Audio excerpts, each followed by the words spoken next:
Right now, as you're watching this, 47 million American families are planning their financial futures around a promise. A promise so compelling, so universally believed, that questioning it feels almost blasphemous. They've been told by financial advisors, by media outlets, by wealth management firms, that they're about to inherit wealth that will fundamentally transform their lives forever.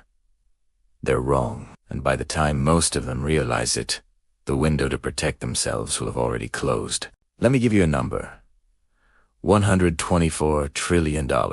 That's not speculation. That's the exact figure calculated by Cerulli Associates in their comprehensive 2024 analysis. It represents the total amount of wealth projected to change hands in America between now and 2048. Think about that for a moment. $124 trillion. It's larger than the GDP of every nation on Earth combined. It's a sum so vast that the human mind struggles to conceptualize it. The media has branded this event with a seductive label, the greatest wealth transfer in history. They're lying to you. This isn't a transfer at all. What you're witnessing, what's unfolding right before your eyes with mathematical precision, is something far more sinister. This is a consolidation, a systematic funneling of wealth from millions of families into the hands of a select few thousand. And here's what should terrify you. This isn't some conspiracy theory dreamed up in a basement. This is a documented pattern, a four-stage cycle that has destroyed the middle class of every single major civilization that has ever existed. No exceptions, not one. Let me be clear about something. This pattern isn't theoretical. It's not abstract economic philosophy debated in ivory towers. This is as real and as measurable as gravity. And just like gravity, it doesn't care whether you believe in it or not. It operates regardless. It's so predictable, so mathematically precise, that once you understand its mechanics, you can watch it unfold in real time. You can see exactly where we are in the cycle. You can predict with disturbing accuracy what comes next. And right now, we're in stage 3, accelerating towards stage 4. Before we dive into the evidence, and trust me, the evidence is overwhelming, you need to understand the blueprint. The pattern that has repeated itself across continents, across centuries, across completely different cultures and economic systems. Stage 1. The foundation. A nation establishes a currency backed by something tangible, something real. Gold, silver, a commodity with intrinsic value that cannot simply be wished into existence. This backing creates trust. It enables economic expansion.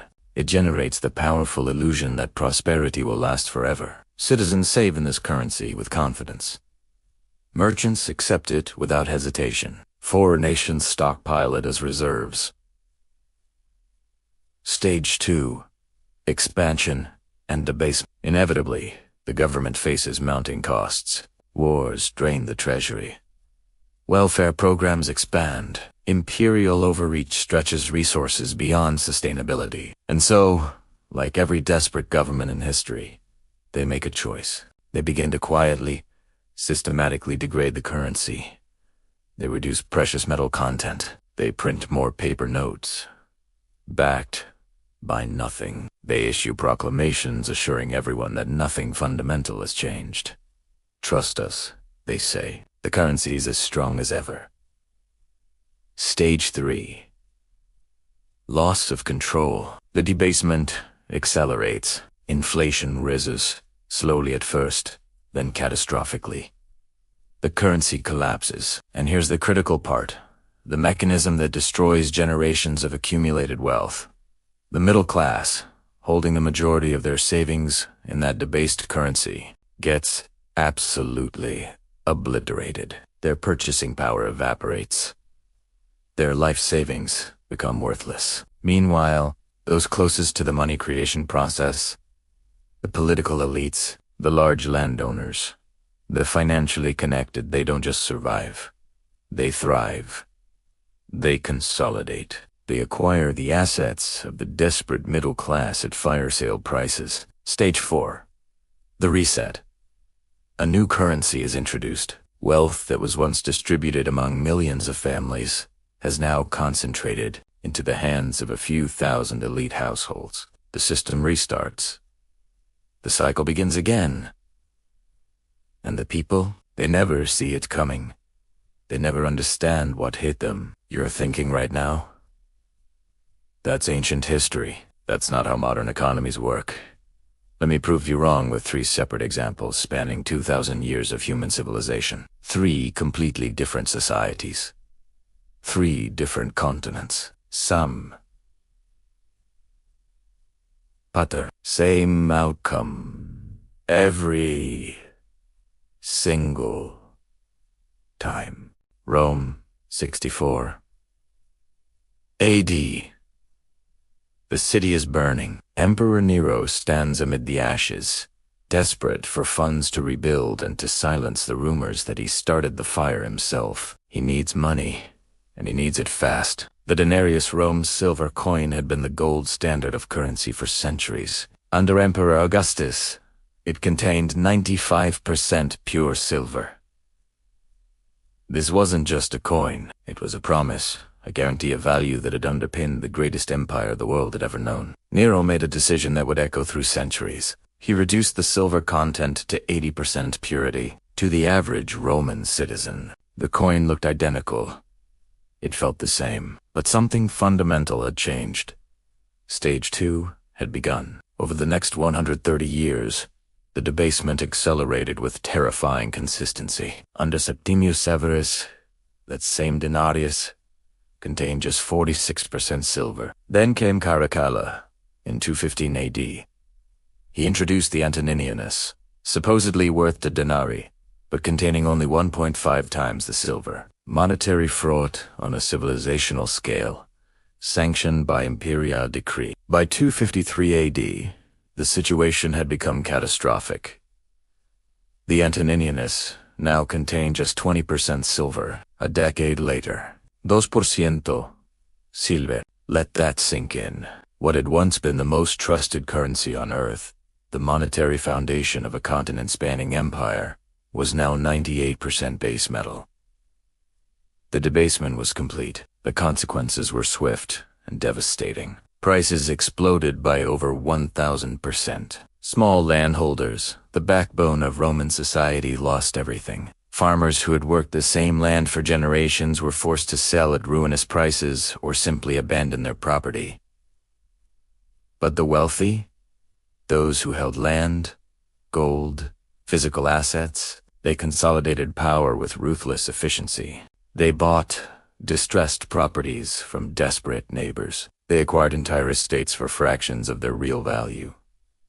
The Roman middle class was systematically annihilated. Now, let's verify the pattern against our 4 stages. Stage 1. Rome established a trusted silver-backed currency system. Verified. Stage 2. Centuries of systematic currency debasement to fund wars, public works, and imperial expansion. Verified. Stage 3. Hyperinflation, economic collapse, and total destruction of middle-class wealth held in currency. Verified. Stage 4. Multiple currency reforms, wealth consolidated among the elite, empire weakened beyond repair. Complete verification. The pattern holds perfectly. Now let's jump forward. Weimar Germany, 1921 to 1923. After World War I, Germany owed 132 billion gold marks in reparations. That's equivalent to over $500 billion in today's dollars. Germany had abandoned the gold standard during the war to print money for military financing. They lost. Now they were required to pay in gold-backed currency while possessing almost none. The Weimar government faced a choice: raise taxes dramatically, slash spending, and face social unrest, or print money. They chose to print. Watch how fast this accelerates. By mid-1922, the exchange rate hit 320 marks per dollar. 6 months later, 7,400 marks per dollar. In January 1923, France and Belgium occupied the Ruhr Valley, Germany's industrial heartland, to seize reparations by force. Germany's response: Print even more money to pay striking workers and support passive resistance. By November 1923, $1 equaled 4.2 trillion marks. 4.2 trillion. Let me put that in human terms. A loaf of bread that costs 160 marks at the end of 1922 now costs 200 billion marks. Families who had saved 4 generations, who had done everything right, watched their entire fortunes evaporate in months. Retirees with fixed pensions became destitute overnight. The middle class was vaporized. But here's what history books often gloss over. Not everyone lost. Anyone holding cash was destroyed, yes. But anyone holding land, gold, foreign currency, physical assets, they didn't just survive, they prospered. The wealth of millions transferred to a tiny elite in less than 2 years. Apply the 4-stage pattern. Stage 1. Germany operated under a gold-backed currency before the war. Check. Stage 2. Currency expansion and reparation debts led to mass printing of unbacked paper money. Check. Stage 3. 29,500% monthly inflation in October 1923. Total economic collapse, middle class wiped out. Check. Stage 4. Introduction of the Rentenmark in November 1923. Wealth consolidated. New currency established. Pattern repeated with perfect fidelity. Undeniable. August 15th, 1971. President Richard Nixon stands before the American people and makes an announcement that will fundamentally alter the global financial system forever. He suspends dollar convertibility into gold. The Nixon shock.